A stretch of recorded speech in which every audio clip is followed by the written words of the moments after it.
सो Pandora फिर से जलने वाली है, लेकिन इस बार दुश्मन सिर्फ ह्यूमंस नहीं है। अवतार, फायर एंड ऐश एक ऐसी कहानी है जहाँ नावी खुद नावी के अगेंस्ट खड़े हो जाते हैं।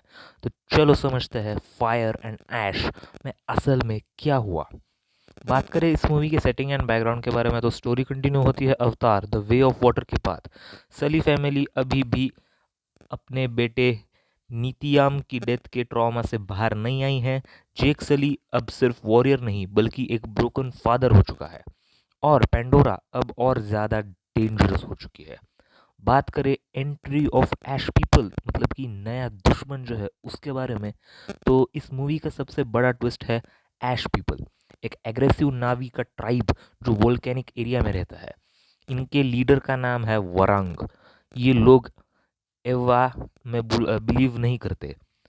इनका मानना है सर्वाइवल जो है वो स्पिरिचुअलिटी से ज़्यादा ज़रूरी है, और इसलिए यानी पहली बार यहाँ पर अवतार यूनिवर्स के अंदर नावी वर्सेस नावी का बैटल होने वाला है।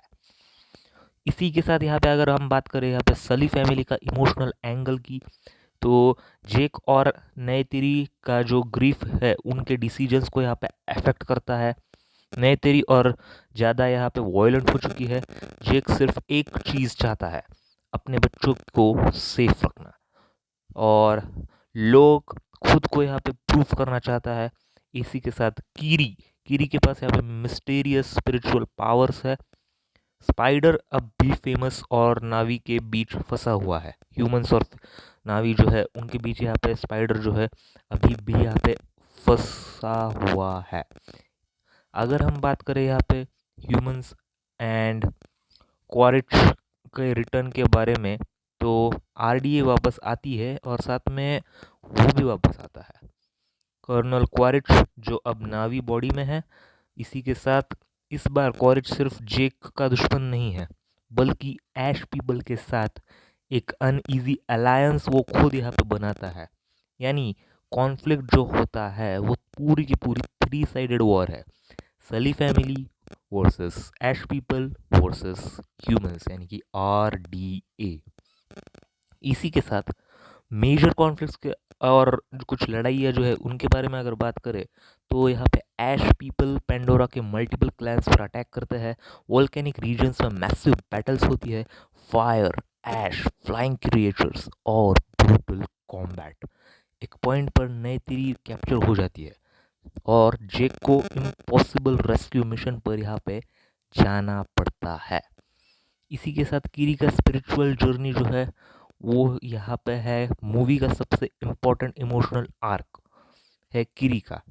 और बात करें उस स्पिरिचुअल जर्नी के बारे में, तो वो एवा या एवा एवा से यहाँ पे कनेक्ट करने की कोशिश करती है, और फाइनली पैंडोरा की स्पिरिचुअल एनर्जी जो है उससे एक डीप कनेक्शन बना लेती है। ये पावर ही लास्ट बैटल का गेम चेंजर बन जाती है। बात करें मूवी के क्लाइमैक्स यानी कि फायर वर्सेस नेचर के बारे में, तो फाइनल बैटल एक मैसिव वोल्केनिक जोन में होती है। पेंडोरा के क्रिएचर्स, नावी वॉरियर्स और नेचर खुद फाइट करता है इन सब के साथ।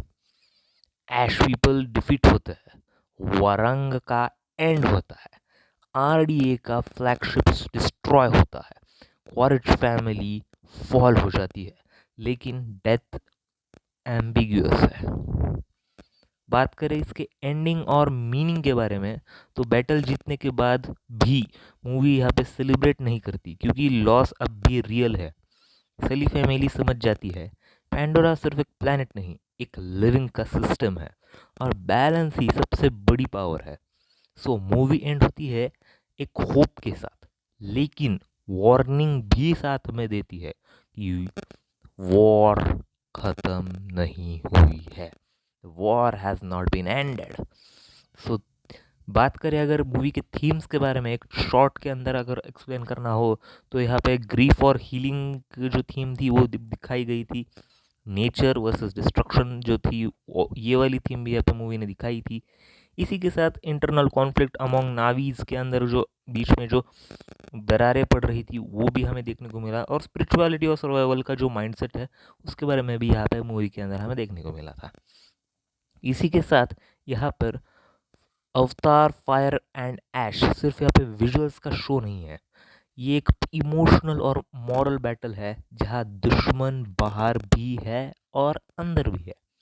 अगर आपको पेंडोरा का डार्क साइड देखना था तो ये मूवी वही डिलीवर करती है। बाकी आपने ये जो मूवी है वो देखी है या नहीं, और अगर देखी है तो ये वाला जो एक्सप्लेनेशन है वो कैसा लगा मुझे कमेंट्स में ज़रूर बताइए।